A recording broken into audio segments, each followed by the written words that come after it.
Oke, assalamualaikum warahmatullahi wabarakatuh.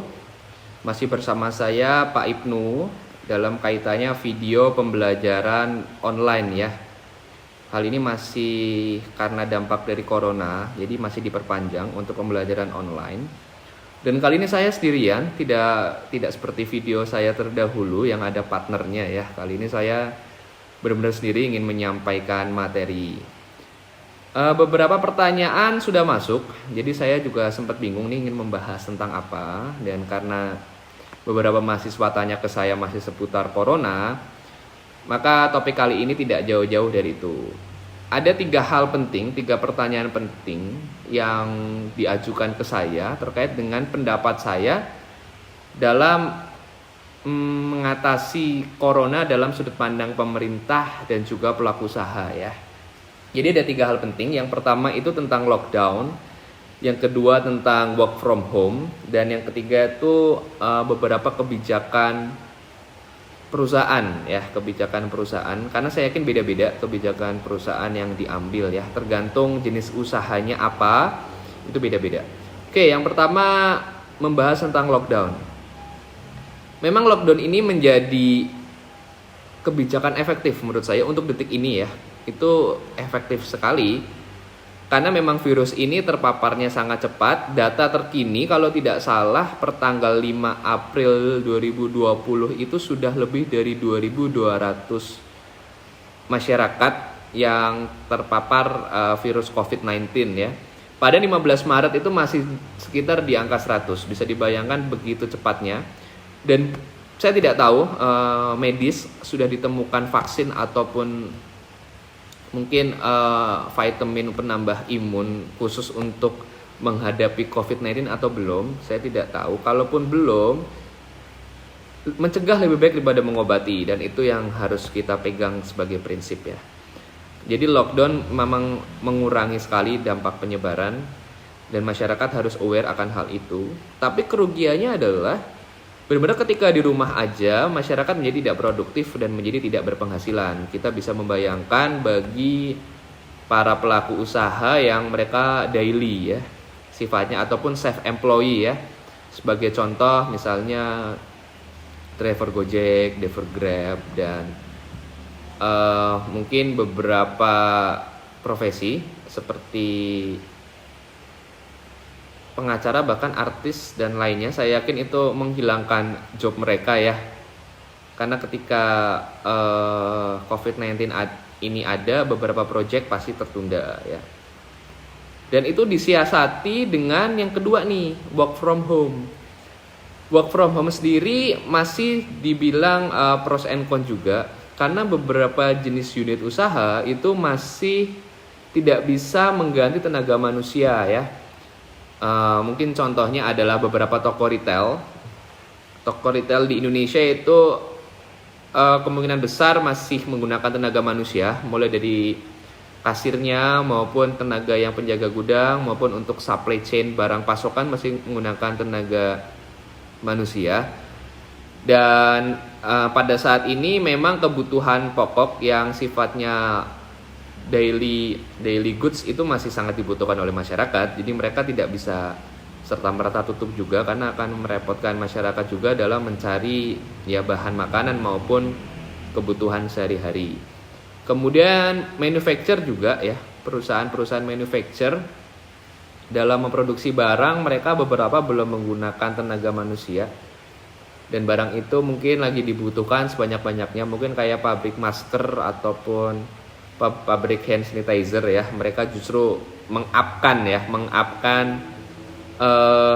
kuantitas barang mereka, dan itu juga masih belum bisa digantikan. Jadi mereka masih menggunakan tenaga manusia. Jadi belum bisa menerapkan work from home di sini.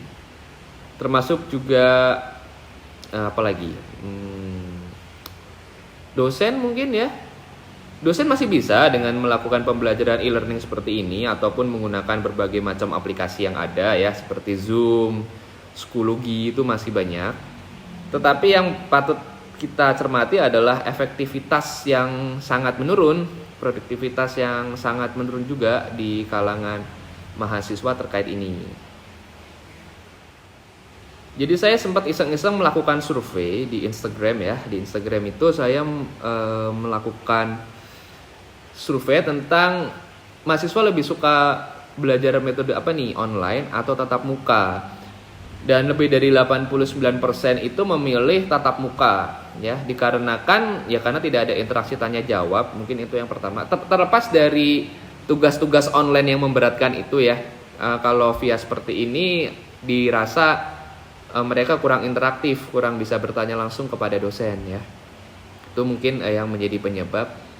Tapi semoga pada video kali ini tidak mengurangi jarak itu ya, dalam artian jarak antara mahasiswa dan dosen dalam memberikan suatu materi. Nah, di sini saya untuk yang mengambil mata kuliah Sistem Informasi Manajemen, tulis di kolom komen kira-kira pertanyaan apa yang ingin kalian tanyakan ya, bisa kepada saya dalam hal kaitannya berbagai perusahaan menanggulangi ataupun pemerintah tidak apa-apa menanggulangi wabah virus COVID-19 ini ya. Saya rasa banyak pertanyaan dan kritisi dari berbagai kebijakan pemerintah dan perusahaan yang diambil seperti itu. Jadi tugasnya adalah bertanya, nanti akan saya jawab di video selanjutnya ya. Kemudian yang ketiga, selain karena WFH itu work from home ya, itu banyak sekali pros and con. Tapi di satu sisi pemerintah juga ada nih kebijakan namanya mitigasi ya, kebijakan mitigasi bencana lebih tepatnya. Apa itu mitigasi bencana? Ini yang akan saya sampaikan ya. Jadi mitigasi bencana adalah serangkaian upaya untuk mengurangi resiko bencana. Jadi COVID-19 adalah bencana ya, itu disaster itu ya.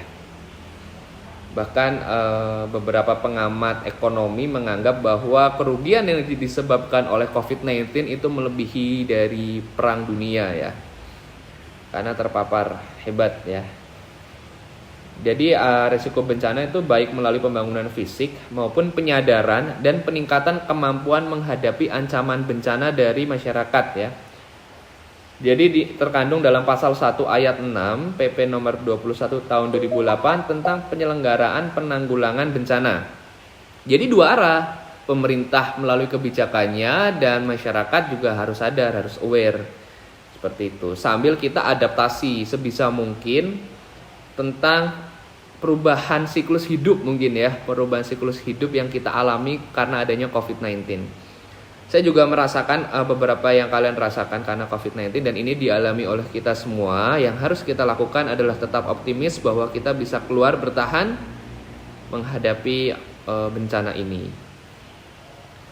Nah, mitigasi bencana yang bisa dilakukan oleh beberapa langkah pemerintah atau manajemen ya, itu yang pertama membangun Emergency Response Teams atau ERT ya, yang memiliki Center of Information, Plan, Execution, Command, Control, dan Emergency Rescue Team yang terpusat ya. Jadi pemerintah memang harus adaptif karena masing-masing daya kepanikan ataupun terpaparnya masing-masing daerah kan berbeda-beda. Ada yang masuk ke red zone, ada yang masih mungkin aman-aman aja. Nah, karena masih banyak sekali perbedaannya, otomatis kebijakannya juga berbeda-beda. Nah, pemerintah ataupun perusahaan harus cepat tanggap. Jadi kalau keadaannya kayak gini, mereka berarti kebijakannya ini nih. Kalau keadaannya mulai parah, berarti mereka melakukan kebijakannya yang seperti ini. Itu gunanya sistem informasi manajemen untuk terus up to date dengan keadaan sekitar, kemudian mengadaptifkan oleh kebijakan-kebijakan yang diambil oleh pemerintah maupun perusahaan. Kemudian membangun sistem data dan informasi terkait dengan bencana yang sedang terjadi. Di sini sudah banyak tim ya, mulai dari para ahli, kemudian mungkin pemerintah maupun banyak sekali pakar-pakar yang juga memberikan masukan. Saya yakin itu di era informasi kalian bisa temukan banyak sekali pendapat-pendapat mereka ya. Kemudian yang selanjutnya adalah menghindari hoax ya. Jadi tugas pemerintah adalah memberikan informasi yang valid kepada masyarakat Dan tugas dari perusahaan top management untuk memberikan informasi yang valid pada karyawannya ya. Jadi takutnya mereka panik yang berlebihan kayak gitu. Nah, tugas kita memberikan edukasi dan juga dosen di sini memberikan edukasi juga kepada para mahasiswa ya untuk bersama-sama memerangi COVID-19 ini. Itu sangat dibutuhkan ya, karena pusat informasi itu dapat mengendalikan kelebihan informasi yang takutnya menciptakan suatu ketakutan atau kepanikan yang tidak diperlukan dalam lingkungan kerja ya. Jadi kita sama-sama mengedukasi dan biasanya ini dibuat oleh tim pusat informasi. Tapi karena informasi dewasa ini sudah banyak, kita bisa mencari data di sosial media, bahkan pemerintah juga banyak sekali melalui WhatsApp itu untuk kita tahu nih kabar up to date-nya. Tapi banyaknya informasi juga jangan sampai membuat kita memakan informasi-informasi yang sifatnya hoax dan mengerikan seperti itu ya.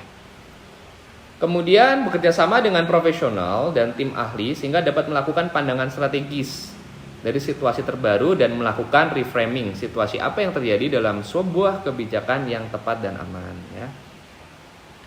Kemudian supply chain ataupun perencanaan penjadwalan akan menjadi kunci untuk mengatur fluktuasi manajemen pengelolaan supply chain. Sehingga perencanaan manajemen tenaga kerja dapat dikalkulasi. Nah, ini ya.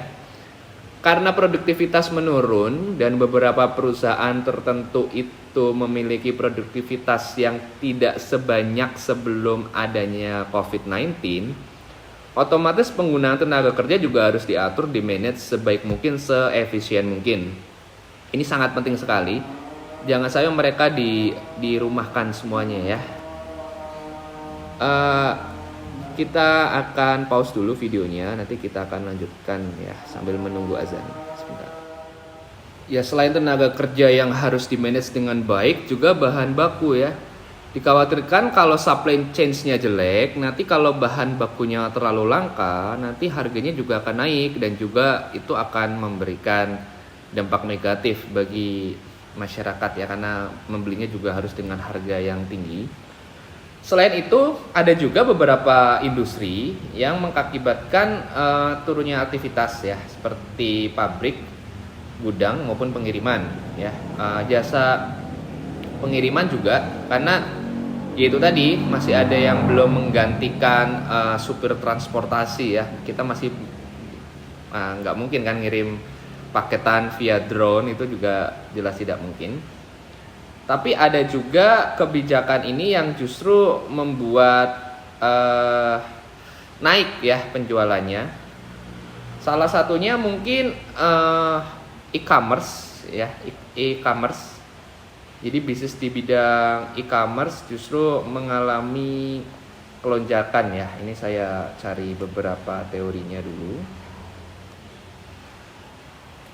Atau penjualan online ya. Jadi menambah kapasitas pada area fulfillment center yang diiringi dengan penambahan pekerja dan shift ya. Jadi tidak semua industri terkena dampak, ada beberapa yang tidak. Dan ini juga mengakibatkan selain naik, juga ada rancangan mitigasi di area operasional, logistik, produksi dan juga jasa layanan. Jadi banyak sekali anjuran-anjuran yang diberikan. Salah satunya adalah pengecekan rutin tim medis paling tidak seminggu sekali untuk seluruh karyawan. Karena ada beberapa dilematik yang justru penambahan karyawan dan kesehatan karyawan juga menjadi tanggung jawab dari pemerintah ya. Pemerintah dan juga perusahaan. Jadi perusahaan juga harus aware terhadap kesehatan dari karyawannya. Nah, mungkin cukup sekian. Ada 3 hal yang tadi sudah kita bahas melalui pandangannya Pak Ibnu ya, terkait dengan lockdown, work from home juga, dan yang ketiga tentang mitigasi ya, manajemen mitigasi yang diterapkan oleh perusahaan. Nah, selain tugas yang sudah saya sampaikan di tengah-tengah video, juga saya ingin menyampaikan kira-kira selain pertanyaan yang kalian berikan di kolom komen, juga kira-kira kalau kalian jadi pemilik perusahaan nih dengan adanya wabah seperti ini, dan di perusahaan manufacturer ataupun kontraktor ataupun retail, nah 3 perusahaan ini ya, kalian pilih salah satu. Kira-kira kalian owner di perusahaan manufacturer, kontraktor atau retail ya, yang benar-benar sangat sulit menggantikan tenaga manusia. Kalau kalian menjadi ownernya, kira-kira kebijakan apa sih yang ingin kalian tempuh agar semuanya menjadi efektif dan efisien dan menghasilkan win-win solution bagi karyawan dan juga pemilik perusahaan? Silakan share di kolom komen beserta nama dan juga nomor induk mahasiswa kalian. Mungkin cukup sekian video yang saya berikan. Kurang lebihnya mohon maaf. Kesempurnaan hanya milik Allah, kekurangan pasti datangnya dari saya. Akhir kata, wassalamualaikum warahmatullahi wabarakatuh.